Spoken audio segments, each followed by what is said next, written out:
Assalamualaikum warahmatullahi wabarakatuh. Perkenalkan, nama saya Fadila Nur Ramadhani Rizkia Putri dengan NIM 200404045 dari kelas Pendidikan Guru Sekolah Dasar A. Di sini saya akan membawakan berita yang menjelaskan tentang filsafat pendidikan. Selamat malam pemirsa, kembali lagi bersama saya Fadilah Nur Ramadhani Rizkia Putri yang akan menemani Anda selama 30 menit ke depan di CNN Indonesia. Di sini saya akan menjelaskan mengenai filsafat pendidikan. Tentunya ada 3 topik yang saya rangkum pada kali ini. Memasuki topik yang pertama, saya akan menjelaskan mengenai pengertian filsafat. Istilah filsafat sendiri ini berasal dari bahasa Yunani yang memiliki arti philosophia, merupakan gabungan dari kata philo dan sophia. Philo memiliki arti cinta dalam arti yang luas, sementara sophia memiliki arti kebijakan atau pandai. Jadi dapat diambil kesimpulan bahwa filsafat adalah keinginan untuk mencapai cita pada kebijakan. Berdasarkan beberapa pendapat para ahli juga bahwa filsafat adalah sebuah ilmu yang berusaha mencari sebab secara mendalam berdasarkan pemikiran dan akal pada manusia.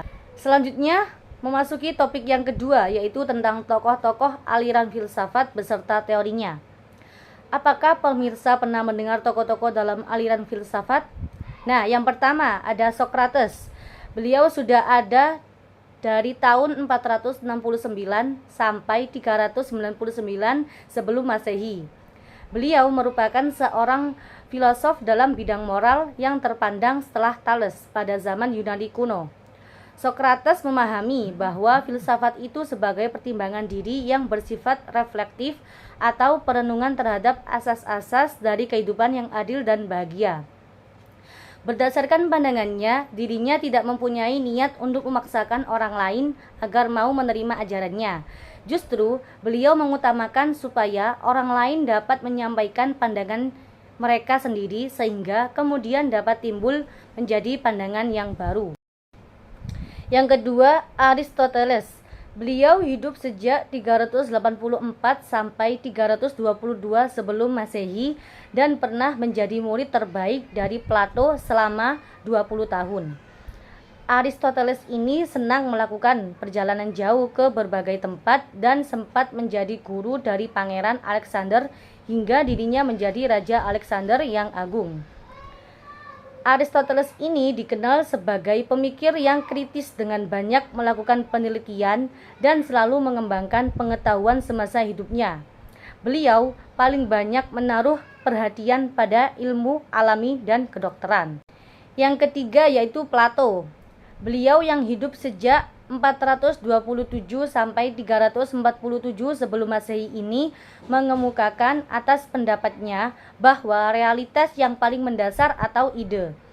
Beliau percaya bahwa alam yang kita lihat ini bukanlah realitas yang sebenarnya terjadi, sehingga terdapat adanya dunia tangkapan indrawi atau dunia nyata dan dunia ide. Plato ini telah meninggalkan kurang lebih dari 30 tulisan sastra yang mengandung keindahan dan kemurnian dalam setiap tulisannya. Yang keempat ada Pythagoras. Pasti pemirsa tidak asing dengan nama Pythagoras ya kan? Karena dalam matematika pasti kita mempelajarinya. Beliau adalah pencetus rumus matematika dan merupakan tokoh filsafat terkenal dan beliau hidup di antara tahun 580 sampai 500 sebelum Masehi di kota Kroton, Italia Selatan.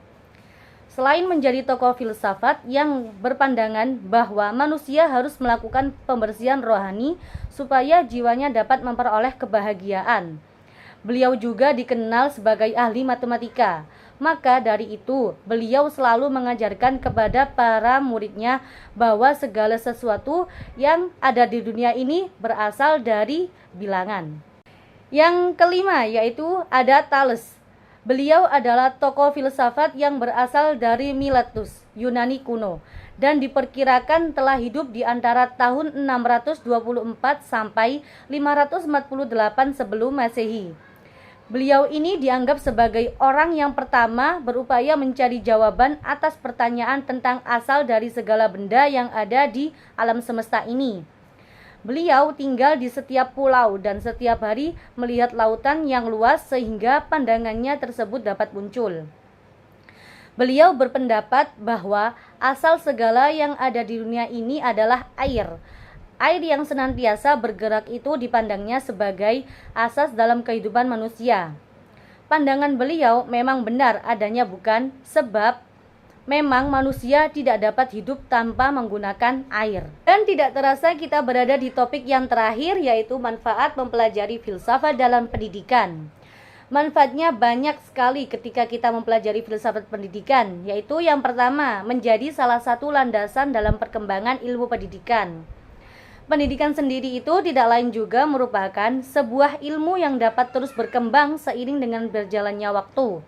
Dengan adanya filsafat pendidikan, maka setiap peneliti yang berkecimpung dan merupakan salah satu penganut di bidang pendidikan dapat terbantu untuk lebih mengembangkan ilmu pendidikan yang ada. Yang kedua, menjadi landasan dari kebijakan mengenai program pendidikan.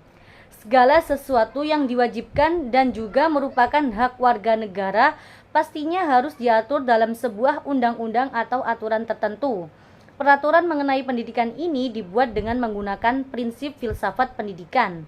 Dengan menggunakan prinsip filsafat ini akan mengetahui apa yang harus dilakukan untuk memajukan pendidikan, mengapa pendidikan itu perlu, dan bagaimana melakukan pendidikan. Yang ketiga, menjadi landasan untuk berkarya dan juga mengabdi di bidang pendidikan. Dengan adanya filsafat pendidikan, maka tujuan pengabdian dari setiap insan pendidikan akan menjadi jelas. Dan hal ini tentu saja sangat dipengaruhi oleh pemahaman dan juga pengimplementasian mengenai filsafat pendidikan. Yang keempat, menentukan kurikulum dan juga materi yang harus diajarkan dalam bidang pendidikan. Adanya filsafat pendidikan, maka akan lebih mudah untuk mengkaji hal-hal apa saja yang harus diberikan kepada peserta didik untuk memperoleh materi dan pendidikan yang sesuai dengan kondisi dan juga usia mereka dengan cara pembuatan kurikulum ajar. Dan yang terakhir yaitu kelima, meningkatkan kualitas pendidikan. Hal ini tentu saja sejalan dengan manfaat lainnya dari filsafat pendidikan, yaitu dapat meningkatkan pemahaman dan juga kualitas dari para tenaga pendidik atau guru. Tentu saja hal ini dapat berpengaruh langsung kepada guru atau kualitas pendidikan yang ada di Indonesia. Demikian penjelasan mengenai filsafat pendidikan dari saya Fadilah, undur diri dan sampai jumpa. Selamat malam. Sekian penjelasan filsafat pendidikan dari saya, kurang lebihnya saya mohon maaf. Wabillahi taufiq wal hidayah. Wassalamualaikum warahmatullahi wabarakatuh.